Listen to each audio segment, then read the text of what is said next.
रब्बी अऊज़ु बिका मिन हमाजाति शयातीन व अऊज़ु बिका रब्बी अन यहदुरून। बिस्मिल्लाहिर रहमानिर रहीम। रब्बि इश्रह ली सदरी व यस्सिर ली अमरी वहलुल उक़दतम मिन लिसानी यफ़क़हू क़ौली। रब्बी जिदनी इल्मन। प्रिय दर्शकबृन्द, আপোনালোক আটাইলৈকে জনাইছোঁ শান্তি বৰ্ষণৰ আহ্বান। সালামুন আলাইকুম। আপোনালোক সকলোৰে ওপৰত মহান আল্লাহৰ শান্তি বৰ্ষিত হওক। আপোনালোকক জনোৱাৰ প্ৰয়োজন বোধ কৰিছোঁ যে এক অতি নিকটতম আত্মীয় মহান আল্লাহে তেখেতৰ ওচৰলৈ ঘূৰাই লৈ যোৱাৰ বাবেই বিগত প্ৰায় 5টা দিন 8 জানুৱাৰীৰ পৰা আমাৰ এই কোৰাণ অনুবাদ চৰ্চাৰ ধাৰাবাহিকতা আমি অক্ষুণ্ণ ৰাখিব নোৱাৰিলোঁ। তাৰ বাবে আমি দুঃখিত। তথাপিও ইনশাআল্লাহ আমি আশা কৰোঁ অনাগত দিনবোৰত আমাৰ এই কোৰাণ অনুবাদ চৰ্চাৰ ধাৰাবাহিকতা মহান আল্লাহে আমাক আগুৱাই নিয়াৰ ক্ষেত্ৰত সহায় কৰিব। এই বিস্ময়কৰ মহাগ্ৰন্থ আল কোৰাণৰ অসমীয়া অনুবাদ চৰ্চাৰ ধাৰাবাহিকতাৰ আজিৰ 144 নং খণ্ডটিলৈ মই মুক্তাবুল হুছেইনে আপোনালোক সকলোকে জাতি ধৰ্ম বৰ্ণ নিৰ্বিশেষে আমন্ত্ৰণ জনাইছোঁ।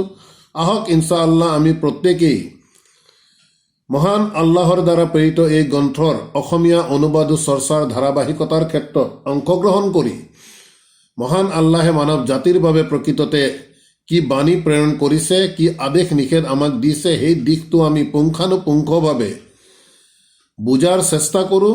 লগে লগে আমাৰ পৰকালৰ সফলতাৰ উদ্দেশ্যৰে আমি প্ৰত্যেকেই যাতে সৃষ্টিকৰ্তাগৰাকীৰ প্ৰতি সমৰ্পিত হওঁ। আৰম্ভ কৰিব লৈছোঁ কোৰাণ মজিদৰ 7 নং সূৰা আল আৰাফৰ 30 নং আয়াতৰ পৰা। বিস্মিল্লাহিৰ ৰহমানিৰ ৰহিম। ফাৰিকান হাদা ওয়া ফাৰিকান হাক্কা আলাইহিমুদ দলালাতু ইন্নাহুমুত তাখাজুশ শায়াতিনা আউলিয়া মিন দুনিল্লাহি ওয়া ইয়াহসাবুনা আন্নাহুম মুহতাদুন। প্রিয় দর্শকবৃন্দ, ইতিমধ্যে আমাৰ এই কোৰাণ অনুবাদ চৰ্চাৰ ধাৰাবাহিকতাৰ ইয়াৰ আগৰ আয়াতত আমি পাই আহিছিলোঁ যে মহান আল্লাহে ৰসুল সাল্লাল্লাহু আলাইহি সাল্লামক আদেশ দি কৈছে, কুল কৈ দিয়া, আমাৰা ৰব্বি মোৰ প্ৰতিপালকে মোক হুকুম কৰিছে বিল কিস্ত। আমি ইয়াৰ আগৰ খণ্ডটিতো আমি কৈছিলোঁ আমাৰ এই আলোচনা আৰু চৰ্চাৰ দ্বাৰা আমি প্ৰকাশ কৰিব বিচাৰিছোঁ যে শাব্দিক অৰ্থ দিশৰ পৰা বিল কিস্ত যদিও এক ন্যায় সঠিক, আমি ক'ব বিচাৰোঁ যে পবিত্ৰ কোৰাণতকৈ অধিক ন্যায় আৰু আন একো হ'ব নোৱাৰে। গতিকে বিল কিস্তে প্ৰত্যক্ষভাৱেই হওক বা পৰোক্ষভাৱেই হওক প্ৰকৃততে আল্লাহৰ এই কিতাপ আল কোৰাণৰ দিশলৈ ইংগিত দিছে। গতিকে ইয়াত কোৱা গৈছে যে কৈ দিয়া, মোৰ প্ৰতিপালকে মোক হুকুম কৰিছে বিল কিস্ত, ন্যায়ৰ দ্বাৰা, অৰ্থাৎ এই কিতাপৰ দ্বাৰা মোৰ প্ৰতিপালকে মোক হুকুম কৰিছে আৰু কৈছে ৱা আকিমু উজুহাকুম ইনদা কুল্লি মসজিদিন, আৰু তুমি তোমাৰ লক্ষ্য আৰু উদ্দেশ্যক তুমি স্থিৰ কৰা ইনদা কুল্লি মসজিদিন, প্ৰত্যেকটো তোমাৰ নিবেদনৰ সময়ত। এই দিশটো আমি পুনৰবাৰ অনুৰোধ জনাইছোঁ, আমি সাধাৰণ অনুবাদতকৈ কিছু ব্যতিক্ৰমী অনুবাদ। গতিকে আপোনালোকক পুনৰ অনুৰোধ জনাওঁ যাতে এই অনুবাদবোৰ আপোনালোকেও নিজে চিন্তা চৰ্চা কৰক। তাৰ পাছত কৈছে ৱাদউহু, আৰু তেখেতক আহ্বান কৰা, মাতা, তোমাৰ প্ৰতিটো নিবেদনত তুমি তেখেতক মাতা, মুখলিছিনা লাহুদ্দিনা, একনিষ্ঠভাৱে তোমাৰ নিজৰ জীৱনক তুমি তেখেতৰ প্ৰতি উৎসৰ্গা কৰাকে তুমি তেখেতক আহ্বান কৰা। কামা বাদাকুম, যিদৰে তোমালোকক আমি উদ্ভৱ কৰিছিলোঁ, আনিছিলোঁ, প্ৰথমবাৰৰ বাবে যেনেদৰে আনিছিলোঁ, তাউদুনা, তোমালোকক পুনৰ ঘূৰাই নিয়া হ'ব। গতিকে এই ধাৰাবাহিকতাৰে পৰৱৰ্তী আয়াত 30 নং আয়াতত কোৱা গৈছে যে ফাৰিকান হাদা, যে এটা অংশ থাকিব আল্লাহৰ এই নিৰ্দেশৰ ওপৰত, আল্লাহৰ এই পৰিচালনাৰ ওপৰত, আল্লাহৰ হিদায়তৰ ওপৰত ফাৰিকান এটা অংশ থাকিব, আল্লাহৰ দ্বাৰা নিৰ্দেশিত এই পৰিচালনা পদ্ধতিৰ ওপৰত ৱা ফাৰিকান আৰু আনটো অংশ হাক্কা আলাইহিমুদ দালালাতা আৰু সিহঁতৰ ওপৰত প্ৰমাণিত হ'ব দালালাতা ভ্ৰষ্টতা, অৰ্থাৎ কিতাপৰ পৰা আঁতৰি থকাৰ এই বিষয়টো প্ৰমাণিত হ'ব। হাক্কা আলাইহিম সিহঁতৰ ওপৰত এটা দল থাকিব সদা আল্লাহৰ পৰিচালনাৰ ওপৰত, ৱা ফাৰিকান আৰু আনটো দল থাকিব হাক্কা আলাইহিমুদ দালালাতু আৰু সিহঁতৰ ওপৰত ভ্ৰষ্টতা প্ৰমাণিত হ'ব। আৰু কিয় প্ৰমাণিত হ'ব? ইন্নাহুমুত তাখাজু, আৰু এই যিটো অংশ, যিটো দল, দুটা দলৰ কথা কোৱা গৈছে, তাৰ ভিতৰত যিটো দল দালালাতাৰ ওপৰত থকাটো প্ৰমাণিত হ'ব। ইয়াৰ কাৰণ হৈছে ইন্নাহুম নিশ্চয় সিহঁত আত্তাখাজু শৈতানা আউলিয়া মিন দুনিল্লাহি, আত্তাখাজু শায়াতিন সিহঁতে শৈতানসমূহক গ্ৰহণ কৰিছিলে আউলিয়া অভিভাৱক হিচাপে, মিন দুনিল্লাহি আল্লাহৰ উপৰিও। বিষয়বস্তু খুব সূক্ষ্মভাৱে আমি চিন্তা কৰিব লাগিব। মিন দুনিল্লাহি তেওঁলোকে এনে নহয় এই দলটো যে তেওঁলোকে আল্লাহক নামানে, নিশ্চিতভাৱে আল্লাহক মানে গৰিষ্ঠ সংখ্যকে, কিন্তু মিন দুনিল্লাহি আল্লাহক মনাৰ উপৰিও তেওঁলোকে কি কৰে? শয়তানক অভিভাৱক হিচাপে গ্ৰহণ কৰে। এই বিষয়বোৰ আমাৰ ইতিমধ্যে আমি আলোচনাত আহিছে। আৰু তেনে লোকসকলে ৱায়াহ চাবুনা আৰু সিহঁতে ভাবে আন্নাহুম যে সিহঁতে মুহতাদিন, যে সিহঁতে সঠিক পথত থকা বুলি নিজকে ভাবি থাকে। কোনসকল লোকে? যিসকলে আল্লাহৰ বাহিৰেও শয়তানক অভিভাৱক হিচাপে গ্ৰহণ কৰে। খুব খুটি নাতি মাৰি বিষয়বস্তুবোৰ আমি দখলে সোমোৱাৰ চেষ্টা কৰোঁ আহক। আল্লাহক মানে আল্লাহৰ কিতাপৰ ওপৰত বিশ্বাস আছে, নথকা নহয়, আমি আগতেও কৈ আছো। কিন্তু আল্লাহৰ কিতাপৰ উপৰিও যিবোৰ গৈৰ আল্লাহ, আল্লাহৰ কথা নহয়, তেনেবোৰ কথাক তেওঁলোকে গ্ৰহণ কৰি লয় নিজৰ ইমান আৰু আমলৰ ক্ষেত্ৰত। আৰু তেনে ব্যক্তিসকলে ভাবে যে ৱায়াহ চাবুনা, আৰু সিহঁতে ভাবে আন্নাহুম মুহতাদিন, যে সিহঁতে সঠিক পথতেই পৰিচালিত হৈ আছে।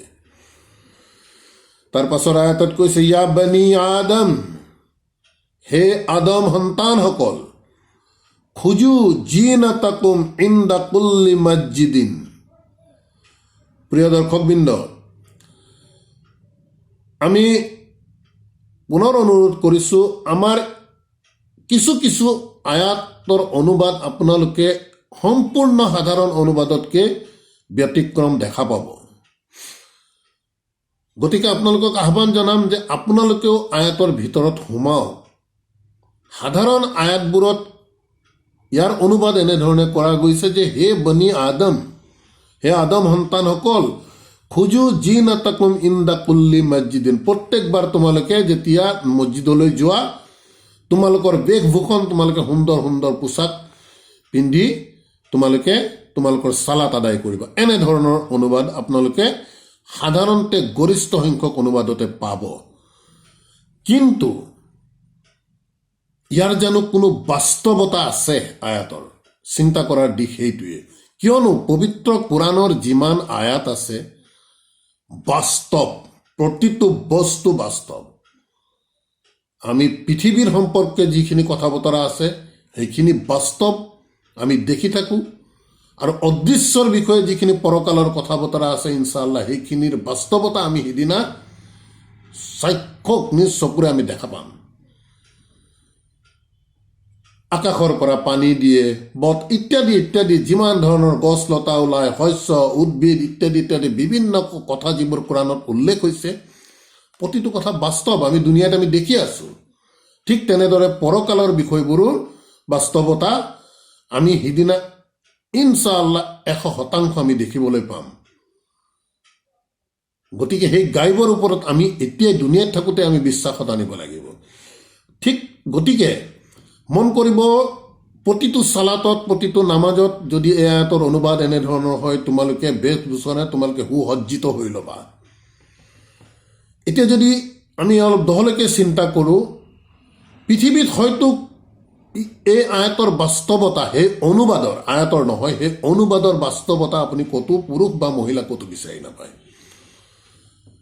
কাৰণ এই 5 ওয়াক্ত নামাজ আদায় কৰা যিমানসকল আমাৰ চালাতি আছে, প্ৰত্যেকটো চালাততে এই ঠাণ্ডা দিনত ফজৰৰ নামাজত যেতিয়া তেওঁলোকে নিজৰ ঘৰতেই হওক বা মছজিদতেই হওক আদায় কৰাৰ ক্ষেত্ৰত তেওঁলোকৰ best of the best dress পিন্ধা, তেওঁলোকে সুন্দৰভাৱে নিজকে ধুনীয়াকৈ সজাই লোৱা, ষ্টাইল কৰি লোৱা। আমি এখন বিয়াৰ পাৰ্টি খাবলৈ যাওঁতে যেনেদৰে পুৰুষ মহিলা প্ৰত্যেকেই নিজকে সুসজ্জিত কৰোঁ, ঠিক তেনেদৰে প্ৰতিটো ইয়াৰ অনুবাদ যদি তেনেধৰণৰ হয়, তেন্তে প্ৰতিটো চালাতত আমি তেনেকৈ ঠিক তেনেধৰণে আমি নিজকে সুসজ্জিত কৰিব লাগিব। তাৰ বাস্তৱতা কিন্তু আমি বিচাৰি নাপাওঁ। গতিকে সেই অনুবাদ আজিৰ গৱেষণালব্ধ অধ্যয়নে কিছু তাৰ ব্যতিক্ৰমী অনুবাদ কৰিব বিচাৰিছে। বিষয়বস্তুবোৰ কিন্তু কিছু ফিলচফিকেল। এই অনুবাদৰ বোৰ মানুহে বুজিবৰ বাবে আল্লাহে বুজাব লাগিব। ফাৰ্ষ্ট ফাণ্ডামেণ্টেল ক্ৰাইটেৰিয়া হৈছে যে আল্লাহে বুজাব লাগিব। আৰু আল্লাহে কেতিয়া বুজাব? এই কোৰাণৰ ভিতৰত সোমাব লাগিব। প্ৰতিটো আয়াত, প্ৰতিটো শব্দক লৈ আমি জিহাদ কৰিব লাগিব, চিন্তা চৰ্চা কৰিব লাগিব। তেতিয়া ইনশাআল্লাহ আল্লাহে বুজাব। ইয়াত কোৱা গৈছে, ইয়া বানি আদম, হে আদম সন্তানসকল, খুজু জিনাতাকুম ইনদা কুল্লি মছজিদিন, তোমালোকৰ প্ৰত্যেকটো নিবেদনৰ ক্ষেত্ৰত খুজু জিনাতাকুম, তোমালোকৰ নিজৰ সৌন্দৰ্যতাবোৰক তোমালোকে লোৱা, ধৰা। এতিয়া এই সৌন্দৰ্যতা বুলি কোৱাৰ লগে লগে প্ৰকৃততে আমাৰ বাহ্যিক সৌন্দৰ্যতাৰ বিষয়ে আজিৰ গৱেষণালব্ধ অধ্যয়নে ক'ব নিবিচাৰে। আল্লাহৰ দৃষ্টিত এজন মানুহৰ, পুৰুষেই হওক বা মহিলাৰে হওক, আল্লাহৰ দৃষ্টিত সৌন্দৰ্যতা হৈছে আল্লাহৰ যিমান হুকুম আহকাম এই কোৰাণত আল্লাহে সন্নিৱিষ্ট কৰিছে, বিশ্বাসৰ ক্ষেত্ৰতেই হওক, আমলৰ ক্ষেত্ৰতেই হওক, খাদ্যবস্তুৰ ক্ষেত্ৰতেই হওক, প্ৰত্যেকটো বিষয় যিসমূহ আল্লাহৰ দ্বাৰা আদেশ কৰা গৈছে, সেই তেনেধৰণৰ প্ৰত্যেকটো আদেশ নিষেধক আল্লাহৰ দৃষ্টিত হৈছে এজন, যদি কোনো লোকে তাক পালন কৰে, আল্লাহৰ দৃষ্টিত হৈছে সেই মানুহজনৰ বাবে ই এক সৌন্দৰ্যতা। ইয়াৰ আগৰ আয়াততো আমি পাইছোঁ। গতিকে এই আয়াতত ক'ব বিচাৰিছে যে প্ৰত্যেকটো তুমি যেতিয়া আল্লাহৰ নিবেদনৰ ক্ষেত্ৰত, আমি প্ৰকৃততে আমি প্ৰতিটো সময়ত আমি পাই আহিছোঁ, থিয় হওঁতে, বহোঁতে, শুই ইকাতি সিকাতি হওঁতে আমি প্ৰতিটো সময়ত আল্লাহৰ স্মৰণত থাকিব লাগিব। অৰ্থাৎ আল্লাহৰ এই কথা বতৰাবোৰৰ মাজত পৰিসীমাৰ ভিতৰত আমি থাকিব লাগিব। গতিকে এনে প্ৰত্যেকটো চিন্তাত, প্ৰত্যেকটো জিকিৰ, প্ৰতিটো স্মৰণত আল্লাহৰ আদেশ নিষেধসমূহৰ মাজত আমাক কম্পেক্ট হৈ থাকিবলৈ কোৱাটোৱে হৈছে জিনাতাকুম, তাৰ সৌন্দৰ্যতা। আল্লাহৰ দৃষ্টিত, মানুহৰ দৃষ্টিত নহ'ব পাৰে, মানুহৰ দৃষ্টিত নহ'ব পাৰে, আল্লাহৰ দৃষ্টিত সৌন্দৰ্যতা। সেইটোৱে যিজন লোকে আল্লাহৰ হুকুম আহকামক বাস্তৱায়ন কৰে, সেইটো হৈছে আল্লাহৰ দৃষ্টিত তেওঁৰ বাবে সৌন্দৰ্যতা। বাহ্যিক সৌন্দৰ্যতাৰ ইয়াত কথা নাই, আহিবও নোৱাৰে। আপোনালোকে অলপ দহকৈ চিন্তা কৰক। কিছু আভাস আমি ইতিমধ্যে দিছোঁৱেই যে সুন্দৰ কাপোৰ, সুন্দৰ লিবাসৰ, আমি পাই আহিছিলোঁ এটা শব্দ, লিবাসুত তাকৱা। সি কি কৰে? পাপবোৰ ঢাকি দিয়ে। গতিকে লিবাসুত তাকৱা, তাকৱাৰ লিবাস বুলি ক'লে ইয়াত লিবাসৰ পোচাকটো কিন্তু বাস্তৱ পোচাক নহয়। ঠিক তেনে দৃষ্টিভংগীৰে আমি এই আয়াতটো বুজাৰ চেষ্টা কৰিব লাগিব। খুজু জিনাতাকুম ইনদা কুল্লি মছজিদিন, প্ৰত্যেকটো নিবেদনৰ সময়ত আল্লাহৰ যেতিয়া প্ৰত্যেকটো তুমি স্মৰণৰ ক্ষেত্ৰত আল্লাহৰ পৰিধি সীমাৰ ভিতৰত তোমাৰ সৌন্দৰ্যতাবোৰক তোমালোকে ধৰি লোৱা। সেইবোৰকে ৱা কুলু, আৰু খোৱা, ৱাশ্ৰাবু, আৰু পান কৰা, ৱালা তুছৰিফু, আল্লাহৰ আদেশ, ৱালা তুছৰিফু, আৰু অপচয় নকৰিবা। খোৱা, আল্লাহে তোমাক ৰিজেক্ট দিছে, তাৰ পৰা খোৱা পান কৰা, কিন্তু অপচয় নকৰিবা। ইন্নাহু, নিশ্চয় তেওঁ, লা ইউহিব্বু, ভাল নাপায়, আল মুছৰিফিন, অপচয়কাৰীসকলক আল্লাহে ভাল নাপায়।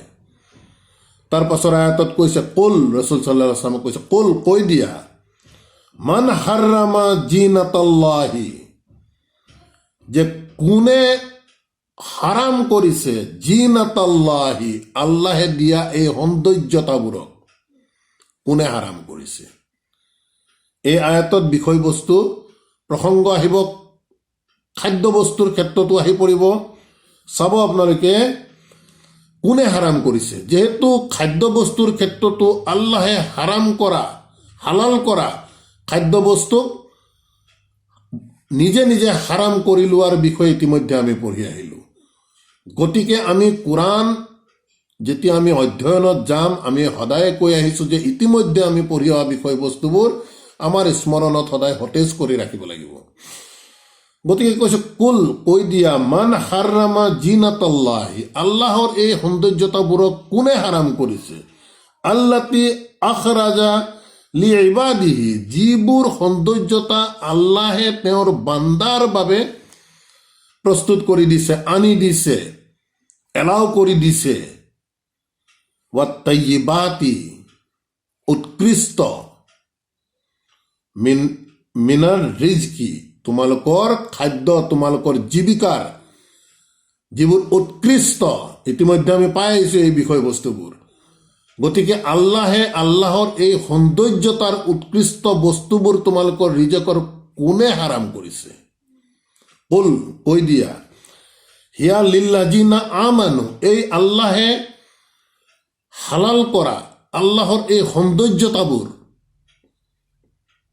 হিয়া লিল্লাযিনা, সেইসকলৰ বাবে, আমানু, যিসকলে বিশ্বাস কৰে, তেওঁলোকৰ বাবে, ফিল হায়াতাত দুনিয়া, এই সৌন্দৰ্যতাবোৰ সিহঁতৰ এই হায়াতে দুনিয়া, এই জীৱনৰ বাবেও সিহঁতৰ বাবে প্ৰযোজ্য হ'ব, সিহঁতে খাব পাৰিব সুন্দৰভাৱে।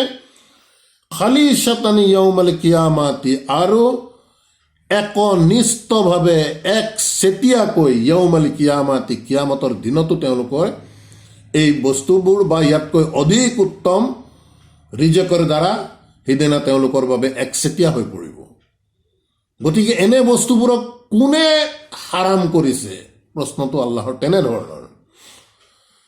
কাজালিকা, এনেধৰণেই, নুফাssiলু আয়াতি, নুফাssiলু, আমি খুলি খুলি ভাঙি দেখুৱাইছোঁ, খুলি খুলি আমি ব্যাখ্যা কৰিছোঁ, আয়াতি, এই বাণীসমূহ, লি কৌমি ইয়ালামুন, সেইসকল কৌমৰ বাবে, সেইসকল জাতিৰ বাবে, ইয়ালামুন, যি জানিব বিচাৰে। এই ইয়ালামুনৰ অনুবাদটো আপোনালোকে সাধাৰণভাৱে চাব, ইয়ালামুন, যি জানে। প্ৰকৃততে আমি সাধাৰণভাৱে যদি নিজেও চিন্তা কৰোঁ, যি জানে সি অলৰেডি জানি গ'ল। কিন্তু ইয়াৰ অনুবাদ যদি আমি এনেধৰণে কৰোঁ, লি কৌমি, সেইসকল কৌমৰ বাবে, সেইসকল জাতিৰ বাবে, ইয়ালামুন, যি জানিব বিচাৰে, হয় আমি জানিব বিচাৰি আছোঁ। গতিকে যিয়েই জানিব বিচাৰিব তেওঁলোকৰ বাবেহে এই আয়াতবোৰ দেখা পাব যে তেওঁলোকে খুলি খুলি ব্যাখ্যা কৰি দিছে আল্লাহে। যি জানিব বিচাৰিব তেওঁলোকৰ বাবেহে কোৰাণ স্বয়ং ব্যাখ্যা নিজে নিজে কৰি আছে আল্লাহে, তেওঁলোকৰ বাবে যি জানিব বিচাৰিব। আৰু কোৰাণৰ ভিতৰত কি আছে কি নাই তাক প্ৰতি যদি ইমান গুৰুত্ব যিসকলৰ নাই, তেওঁলোকৰ বাবে আমি সদায় কৈ আহিছোঁ, এই কোৰাণ এক নুবুজা জটিল হাতৰ। কেনেকে ব্যাখ্যা কৰিছে কেতিয়াও তেনে মানুহে বুজি নাপায়। তাৰ পাছত কৈছে, কুল, কৈ দিয়া, ইন্নামা হাৰ্ৰামা ৰাব্বি, নিশ্চয় মোৰ প্ৰতিপালকে হাৰাম কৰিছে, আল ফাহিছাত, অশ্লীলতা, যিমান বেয়া কৰ্ম, অশ্লীলতা যিমান আছে সেইবোৰকে মোৰ প্ৰতিপালকে হাৰাম কৰিছে। মা জাহাৰা মিনহা, সেইবোৰৰ ভিতৰত যি প্ৰকাশ্যে প্ৰকাশ পায়, দেখ দেখকৈ যিবোৰ অশ্লীলতা আছে সেইবোৰ, ৱামা বাতানা, আৰু যিবোৰ গোপনভাৱে আনে নেদেখাকেও, এইবোৰকে প্ৰকৃততে মোৰ প্ৰতিপালকে হাৰাম কৰিছে। ৱাল ইসমা, আৰু তাৰ তালিকা দিছে, এই ফাহিছাৰ তালিকা চাওক, ৱাল ইসমা, তাৰ ভিতৰত পাপ আল্লাহে হাৰাম কৰিছে। ৱাল বাগিয়া বিগাইৰিল হাক্কি, ৱাল বাগিয়া, অবাধ্যতা, অন্যায়ভাৱে নমনা, অবাধ্যতা, বিগাইৰিল হাক্কি, তেওঁৰ ওচৰত কোনো তেনেধৰণৰ দলিল নথকাকে যিটো কথা তেওঁ মানিছে, যিটো প্ৰকৃততে হক নহয়, সেইটোক তেওঁ মানে, আৰু আল্লাহৰ এই কিতাবক আয়াতৰ প্ৰতি অবাধ্যতা কৰে। এনেধৰণৰ কৰ্মক আল্লাহে হাৰাম কৰিছে। ৱা আন তুশ্ৰিকু বিল্লাহি, আৰু তুশ্ৰিকু বিল্লাহি, আল্লাহৰ সৈতে অংশীদাৰিত্ব কৰাটো আল্লাহে হাৰাম কৰিছে। মা লাম ইউনাজ্জিলা বিহি চুলতানান, এই যে অংশীদাৰিত্ব কৰিছে সেই ক্ষেত্ৰত কৈছে মা লাম ইউনাজ্জিলা বিহি, এই ক্ষেত্ৰত কোনো চুলতানান, কোনো ধৰণৰ দলিল, কোনো ধৰণৰ প্ৰমাণ আল্লাহে নাজিল কৰা নাই। তৎসত্বেও কি কৰে, সেই বিষয়বোৰক লৈ আল্লাহৰ সৈতে অংশীদাৰিত্ব স্থাপন কৰে, যি ক্ষেত্ৰত আল্লাহে কোনো ধৰণৰ চুলতান, কোনো ধৰণৰ দলিল আল্লাহৰ তৰফৰ পৰা নাজিল হোৱা নাই, তেনে বিষয়বস্তুবোৰক লৈ আল্লাহৰ সৈতে অংশীদাৰিত্ব স্থাপন কৰে। এনে কৰ্মবোৰক আল্লাহে ফাহিছাতৰ অন্তৰ্ভুক্ত কৰিছে, হাৰাম কৰিছে। ৱা আন তাকুলু আলাল্লাহি, আৰু আল্লাহৰ বিষয়ে তোমালোকে যি কোৱা, মা লা ইয়ালামুন, যিটো তোমালোকে প্ৰকৃততে নাজানা, তেনে কথাবোৰ আল্লাহৰ বিষয়ে তুমি এনে কথা কেতিয়াও আমি ক'ব নালাগে যি কথা প্ৰকৃততে আমি নাজানো। আৰু ইয়াক হাৰাম কৰিছে আল্লাহে। আয়াতৰ আৰম্ভণিৰ পৰা যদি চাওঁ, আমি আল্লাহ সম্পৰ্কীয়, আমি ইছলাম সম্পৰ্কীয়, আমাৰ দিন সম্পৰ্কে আমি যেতিয়াই কথা ক'ম, প্ৰাথমিকভাৱে আমি কনফাৰ্ম হ'ব লাগিব যে এই কথাটো আল্লাহৰ কথা হয়। আৰু কনফাৰ্ম কৰাৰ একমাত্ৰ উপায় হৈছে এই কোৰাণৰ ভিতৰত সোমাব লাগিব, কোৰাণ বুজিব লাগিব। তেতিয়াহে প্ৰকৃততে আল্লাহে কি কৈছে সেই দিশটো আমি বুজিব পাৰিম ইনশাআল্লাহ, আল্লাহে আমাক বুজাব। গতিকে এই ক্ষেত্ৰত ৱা আন তাকুলু আলাল্লাহি, আৰু তোমালোকে যে আল্লাহৰ বিষয়ে কোৱা, মা লা তা'লামুন, যিটো তোমালোকে নাজানা। গতিকে নজনা কথাটো কোৱাটো আল্লাহে ফাহিছাতৰ, আল্লাহৰ বিষয়ে নজনা কথাটো কোৱাটো আল্লাহে ফাহিছাতৰ অন্তৰ্ভুক্ত কৰিছে, হাৰামৰ অন্তৰ্ভুক্ত কৰিছে। গতিকে এই দিশবোৰ আমি খুব সূক্ষ্মভাৱে চোৱাৰ প্ৰয়োজন আছে। আল্লাহৰ কথা জানিবৰ কাৰণে চিম্পল কোৰাণৰ বাহিৰে বেলেগ কোনো চ'ৰ্চ নাই। One and only one way, আমি সদায় কৈ আছো। গতিকে আমি বিভিন্ন ধৰণে, কোনোবাই কাৰোবাৰ মুখৰ পৰা শুনিলে, কোনোবাই ক'ৰবাত গৈ এখন মিলাদত ৱাজত শুনিলে, কোনোবাই ক'ৰবাত এখন কিতাপত পঢ়িবলৈ পালে, ইত্যাদি বিষয়বোৰক আমি আল্লাহৰ কথা নিজেও বিশ্বাস কৰিম, আনৰ আগতো কৈ ফুৰিম। হাৰাম, আল্লাহে কৈছে হাৰাম, ফাহিছাত এইবোৰ। গতিকে এই দিশবোৰ আমি খুব চিৰিয়াছলি ল'ব লাগিব প্ৰিয় দৰ্শকবৃন্দ, অন্যথা কিন্তু পৰকাল ভয়ংকৰ হ'ব আমাৰ বাবে। আজি আমি একো গম নাপাওঁ। তাৰপাছত কৈছে ৱালি কুল্লি উম্মাতিন আজালুন, প্ৰত্যেকটো জাতিৰ বাবে এটা নিৰ্দিষ্ট সময়সীমা আল্লাহে দি দিছে। ফাইজা জা আজালুহুম, আৰু যেতিয়া তেওঁৰ সেই নিৰ্দিষ্ট সময়সীমা অন্ত অৱস্থা আহি পৰিব, লা ইয়াস্তাজিৰুনা শাআতান, তেওঁ কোনো এটা সময় তাৰ পৰা আগবঢ়াব নোৱাৰিব, যিটো ফিক্স কৰি দিছে আল্লাহে। ৱালা তাস্তাকদিমুনা, আৰু তাক পিছুৱাব পৰাও কাৰো ক্ষমতা নাই। প্ৰত্যেক মানুহ, প্ৰত্যেক জাতিৰ বাবে আল্লাহৰ এটা হায়াতৰ এটা নিৰ্দিষ্ট সময়সীমা আল্লাহে ফিক্স কৰি দিয়া আছে।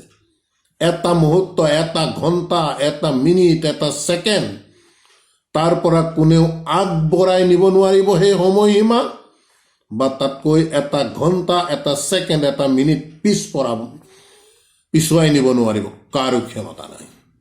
এই কথাটো আল্লাহে ইয়াৰ দ্বাৰা প্ৰকাশ কৰিছে। তাৰ পাছৰ আয়াতত মহান আল্লাহে কৈছে, ইয়া বনি আদম, হে আদম সন্তানসকল। প্ৰিয় দৰ্শকবৃন্দ, এই চূৰাত আমি দেখিছোঁ কেইবাবাৰো ইতিমধ্যে পাই আহিলোঁ ইয়া বনি আদম বুলি আল্লাহৰ সম্বোধন। এই ক্ষেত্ৰত আমি মন কৰিব লগা বিষয় হৈছে যে প্ৰত্যক্ষভাৱে আমাক আল্লাহে এড্ৰেছ কৰি আছে, বিকজ আমি প্ৰত্যেকেই বনি আদম। এই দিশবোৰো আমি আয়াত এটা যেতিয়া অধ্যয়ন কৰিবলৈ যাওঁ, এই দিশবোৰ আমি খুঁটি নাটি মাৰি বুজাৰ চেষ্টা কৰিব লাগে। হে আদম সন্তানসকল, ইম্মা ইয়াতিয়াকুম ৰুচুলুম মিনকুম, ইম্মা যেতিয়া ইয়াতিয়াকুম তোমালোকৰ ওচৰলৈ আহিব, ৰুচুলুন বাৰ্তাবাহকসকল, মিনকুম তোমালোকৰ মাজৰ পৰাই, ইয়াকুছুনা আলাইকুম আৰু তোমালোকক খুলি খুলি ব্যাখ্যা কৰি দিব, আয়াতি মোৰ বাণীসমূহ, আয়াতি ইয়া মুতাকাল্লিম আছে চাওক। যেতিয়া হে আদম সন্তানসকল, যেতিয়া তোমালোকৰ ওচৰলৈ, তোমালোকৰ মাজৰ পৰাই বাৰ্তাবাহকসমূহ আহিব, আহি মোৰ বাণীসমূহ খুলি খুলি ব্যাখ্যা কৰি দিব। ফামানিত্তাকা,